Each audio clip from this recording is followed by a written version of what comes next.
یا سزا یافتہ نہیں ہوں گے تو ان کے کاغذات مجھے امید ہے، کیونکہ دنیا کو بھی آپ نے بتانا ہے اور آبزرور بھی یہاں آئیں گے الیکشن میں، ساری دنیا دیکھ بھی رہی ہے، تو آپ کو وہ پھر کلیئر کرنے پڑیں گے جن کی ڈاکومنٹیشن پوری ہے، جن کے اوپر کوئی الزام نہیں ہے، جن کے کو کوئی سزا نہیں ہے یا کوئی بینک ڈیفالٹر نہیں ہے. جس طرح جی ڈی اے کے وہ ہوئے ہیں سابق جو اسپیکر ہیں ڈاکٹر فہمیدہ مرزا، ان کے خاوند ذوالفقار مرزا، حسنین مرزا، عصام مرزا، یہ بیسکلی بینک ڈیفالٹر ہیں. ان پہ سٹوریاں بھی بہت ساری آ چکی تھیں، ان کے مختلف ملے ہیں، انہوں نے بینکوں سے کافی لون لیے ہوئے ہیں اور وہ ڈیفالٹ کر گئے ہیں، تو ان کے بھی کاغذات نامزدگی مسترد ہوئے ہیں.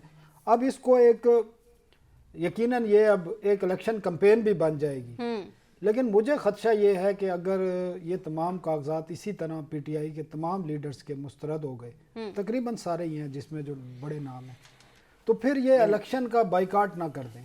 یہ چانسز بھی ہو سکتے ہیں، یا اس میں کچھ اور صورتحال پیدا نہ ہو جائے.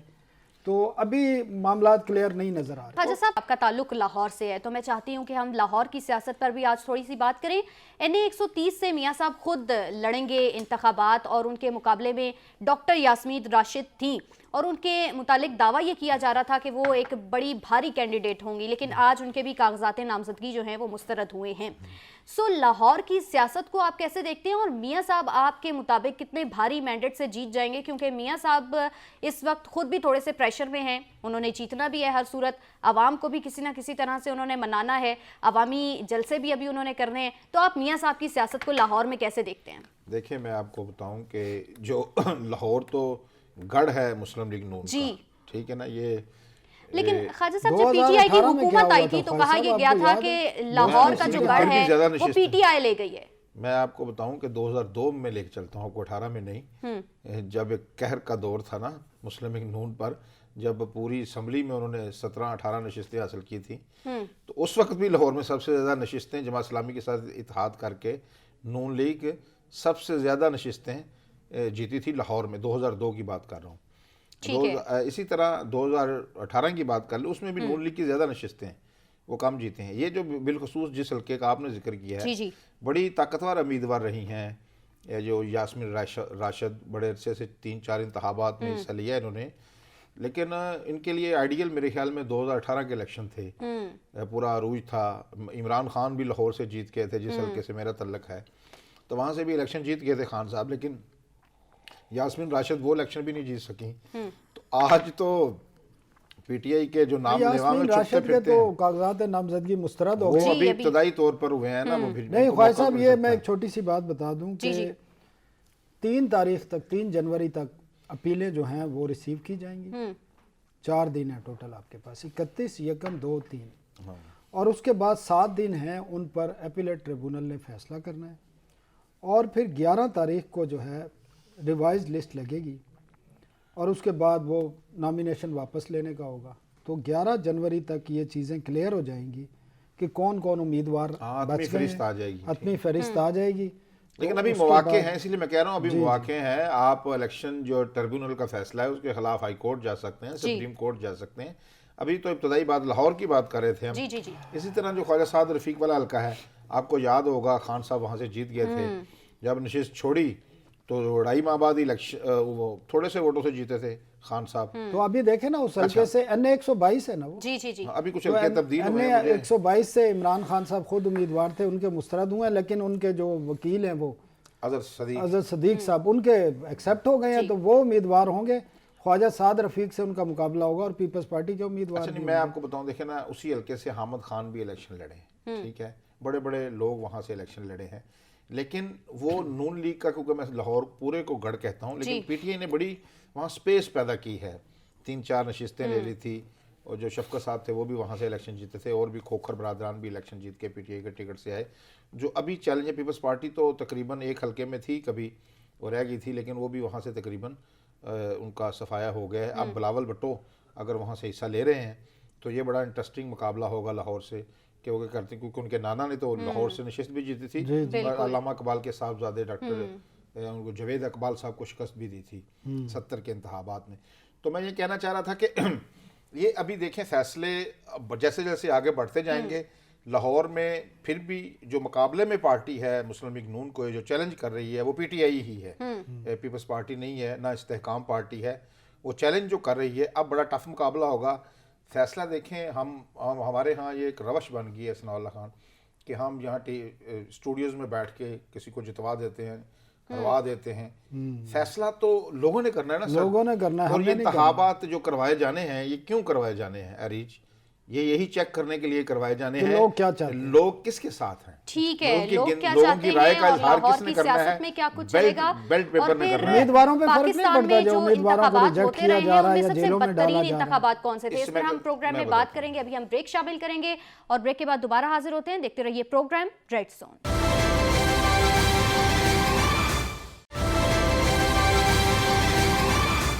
Welcome back. ایک مرتبہ پھر سے آپ کو ہم پروگرام میں خوش آمدید کہتے ہیں اور ہم بات کر رہے ہیں لاہور کی سیاست کے حوالے سے. اور پاکستان میں ہر 5 سال کے بعد انتخابات ہوتے ہیں لیکن ان انتخابات کو کنٹروورشل کیوں قرار دیا جاتا ہے؟ ثناء اللہ خان صاحب، میں چاہتی ہوں کہ آپ تھوڑا سا یہ بتائیں کہ پاکستان میں جتنے بھی اب تک انتخابات ہوئے ہیں ان میں بدترین انتخابات کس کو قرار دیا گیا ہے؟ دیکھیں یہ 8 فروری تک کے تو ابھی ہوئے نہیں ہیں، لیکن جو میں نے دیکھے ہیں خود بھی، کیونکہ مجھے 28-29 سال ہو گئے ہیں، 90s سے میں دیکھ رہا ہوں، الیکشن میں خود کوریج بھی کرتا رہا ہوں. تو 2018 کے جو انتخابات تھے وہ میں اپنی تاریخ میں اس وقت بدترین الیکشن سمجھتا ہوں. اس کے بعد اب 2008 کا بھی صورتحال جو اب آ رہی ہے 8 فروری کے 2024 کی، تو وہ بھی صورتحال مجھے ایسی نظر آ رہی ہے اور ایک نیا ریکارڈ بننے جا رہا ہے ایسے لگتا ہے، کیونکہ ابھی سے ہی ہر چیز کنٹروورشل ہو گئی ہے. آپ دیکھیں 2018 میں خواجہ صاحب آپ کو یاد ہے، 2014 میں ہی آپ کو پتہ ہے دھرنے سے معاملات شروع ہو گئے تھے. 13 میں حکومت بنی جی اور 14 میں خان صاحب لاؤ لشکر لے کر اسلام آباد جی وہ آپ کو پتہ ہے کون لے کے آئے تھے ان کو اور کیسے وہ سارے ہوئے تھے. اور اس پہ دھرنے پہ کمیشن بھی بنا ہوا ہے آج کل، پتہ ہے اب جنرل فیض کو ہی بلایا ہے. اور میں اپنے ناظرین کو ایک خبر بھی دیتا چلوں، اگلے ہفتے ایک ٹی وی، ایک جو میڈیا ہاؤس کے مالک ہیں ان کو بھی دھرنا کمیشن میں طلب کیا گیا ہوا ہے. تو وہ ان کی بھی پوری ایک سٹوری ہے جو آپ کو اگلے ہفتے سٹوریاں ملیں گی جب ان کو طلب کیا جائے گا وہ بھی دھرنا کمیشن میں کیوں ان کو طلب کیا گیا. تو یہ بھی معاملات تھے. تو آپ نے دیکھا وہ پورا ایک الیکشن کا ماحول 2018 کا بنایا گیا، مقدمات بھی بنائے گئے، میاں نواز شریف، ان کی فیملی کے، باقی لوگوں کے کس طرح مقدمات بنے. اور خواجہ آصف کہہ رہے تھے کہ آج بتا رہے تھے کہ مجھے کتنے سال ہو گئے جب مجھے اٹھایا گیا. آج عثمان ڈار صاحب، ان کی والدہ اور سب ہمارے لیے قابل احترام ہیں، قابل عزت ہیں. اور اس طرح ان کے ساتھ جو کچھ ہو رہا ہے ہونا بھی نہیں چاہیے تھا. لیکن آپ کو ماضی بھی دیکھنا پڑتا ہے، ماضی میں کیا ہوتا رہا ہے. تو یہ سیاستدانوں کے لیے ایک سبق ہے.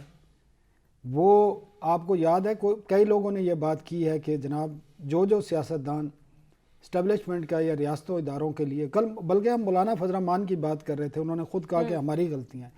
تو ان سیاستدانوں کی اپنی غلطیاں ہیں. جب تک یہ فیصلے خود نہیں کریں گے، ملک کے جو مسائل ہیں اس کے لیے اکٹھے نہیں بیٹھیں گے، آپ ملک کی معیشت ہے، روزگار ہے، یا فارن پالیسی ہے، یا سیکورٹی پالیسی پہ جب یہ تمام جو سیاسی جماعتیں اکٹھے نہیں ہوں گی تو یہ مسئلے بھی حل نہیں ہوں گے. اور پھر یہ کبھی ایک اسٹیبلشمنٹ کی گود میں جا کے بیٹھ جاتی ہے جماعت، کبھی دوسری بیٹھ جاتی ہے، تو پھر مسئلے کس طرح حل ہوں گے؟ مولانا فضل الرحمان نے بڑی مشکل بڑے عرصے بعد یہ بات کی ہے، لیکن ابھی بھی وہ اقتدار کے لیے سودے بازی سارے لوگ کر رہے ہوتے ہیں. تو آج بھی ان کو میرے خیال میں سبق نہیں ملا. آنے والے دنوں میں بھی صورتحال اس طرح نہیں ہوگی، اور ان الیکشن کو بھی میں نہیں سمجھتا کہ کوئی پاکستان کی سیاسی پارٹی جیتنے والی صرف ایکسیپٹ کرے گی اور کوئی بھی نہیں کرے گی. ٹھیک ہے خواجہ صاحب، اگر یہی ماحول چلتا رہا، چونکہ ثناء اللہ خان صاحب نے بھی ابھی اشارہ کیا ہے کہ 2018 کے انتخابات میں ایک پورا ماحول بنایا گیا تھا اور ابھی بھی ایسے ہی لگ رہا ہے جو 2024 کو انتخابات ہونے جا رہے ہیں ان کے حوالے سے بھی ایک پورا ایک ماحول بنا دیا گیا ہے. تو جب تک یہ سیاست کے اندر یہ تمام چیزیں حل نہیں ہوں گی تو پاکستان میں جمہوریت کیسے مضبوط ہوگی؟ جی میری بات سنیں، جو آپ نے بات کی ہے کہ جو برے جو انتخابات ہیں پاکستان کی تاریخ کے، وہ میں سمجھتا ہوں 2 انتخابات ہیں جی ہسٹری میں جو ہم نے دیکھے ہیں. وہ تو 2018 کے ہیں، یعنی کہ 85 سے لے کر غیر جماعتی انتخابات سے لے کر ہم ابھی تک دیکھتے آ رہے ہیں. لیکن آپ جب جائزہ لیں، پڑھتے ہیں ہم 70 میں جو انتخابات ہوئے تو ان کے نتائج کو تسلیم نہیں کیا گیا. جب شیخ مجیب الرحمان ان کو اکثریت ملی تو وہ پھر انہوں نے قانون سازی کرنی تھی، پہلے آئین پہ اتفاق رائے کرنا تھا، وہ آئین پہ اتفاق رائے نہ ہو سکا، جس کی وجہ سے کہ ہجانی کیفیت میں پورا ملک مبتلا ہوا۔ الیکشن تو 2018 سے وہ بہتر تھے، لیکن مسئلہ آگے چلیں، آگے 77 کے جو انتخابات ہوئے نا، جی جی اس میں اور جو ابھی ہو رہے ہیں 2024 کے، اس میں مجھے ایک مماثلت نظر آتی ہے۔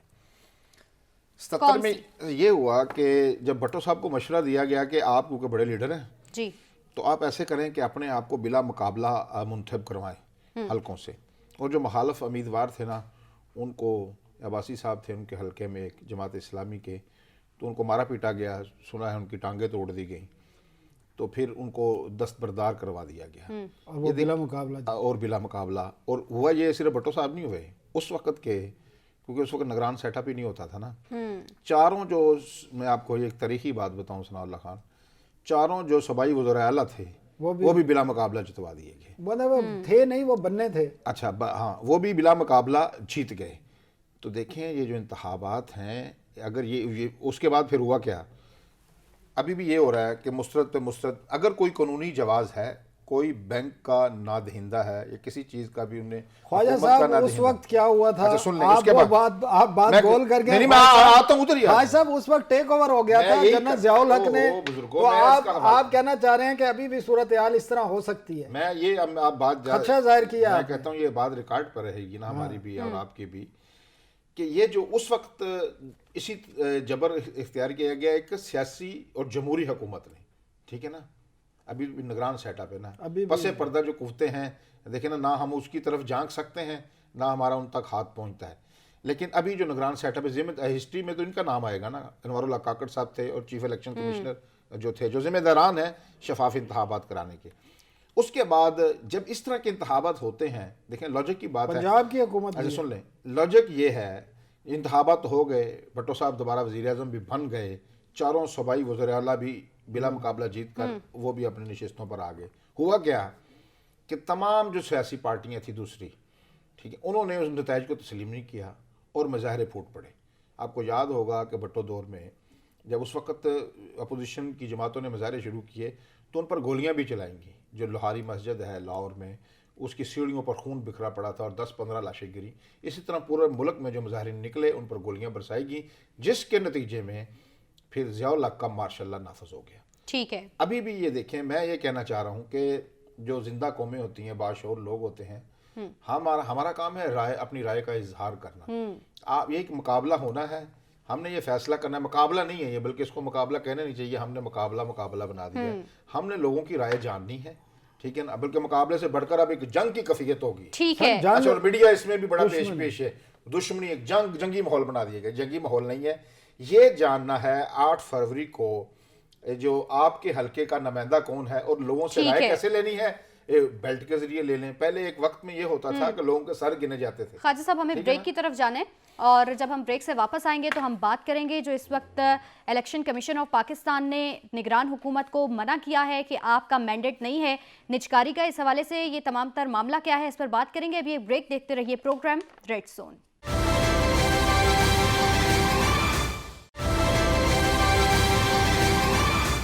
ویلکم بیک، ایک مرتبہ پھر سے آپ کو ہم پروگرام میں خوش آمدید کہتے ہیں، اور اب ہم بات کر رہے ہیں جو الیکشن کمیشن آف پاکستان نے منع کیا ہے نگران حکومت کو کہ یہ آپ کا مینڈیٹ نہیں ہے، لہٰذا آپ بڑے اداروں کی نجکاری نہ کریں، اور ساتھ ہی ساتھ یہ بھی کہا ہے کہ آپ اس سے اجتناب کریں۔ بارہ ہم بھی اپنے پروگرامز میں نجکاری کے حوالے سے ذکر کر چکے ہیں کہ یہ نگران حکومت کا مینڈیٹ نہیں ہے، تو کیا اتنی جلدی ہے نگران حکومت کو کہ وہ بہت سارے کام بڑی تیزی میں کر رہی ہے؟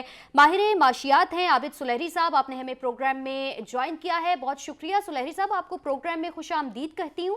یہ بتائیے گا کہ جو الیکشن کمیشن کا فیصلہ آیا ہے، دیر آئے درست آئے، لیکن کیا آپ کو نہیں لگتا کہ پہلے منع کر دینا چاہیے تھا نگران حکومت کو کہ یہ آپ کا مینڈیٹ نہیں ہے، یا کیوں نہیں منع کیا گیا، یا نگران حکومت کو خود ہی پتہ نہیں تھا کہ یہ ان کا مینڈیٹ ہے بھی یا نہیں ہے؟ دیکھیں، اس وقت جو موجودہ نگران حکومت ہے، اگر آپ کو یاد ہو کہ پچھلی حکومت نے جانے سے پہلے ایک پارلیمنٹری لیجسلیشن کی تھی جس میں کہ نگران حکومت کو تھوڑے سے اختیارات جو تھے وہ معاشی فیصلے کرنے کے متعلق وہ دیے گئے تھے۔ اگر یہ ایک عمومی نگران حکومت ہوتی تو پھر تو اس کا مینڈیٹ جو ہے وہ صرف الیکشن کروانا اور ڈیٹس اٹ، لیکن اس کو آئی ایم ایف کے ساتھ جو بات چیت کا مینڈیٹ بھی دیا گیا اور اس کو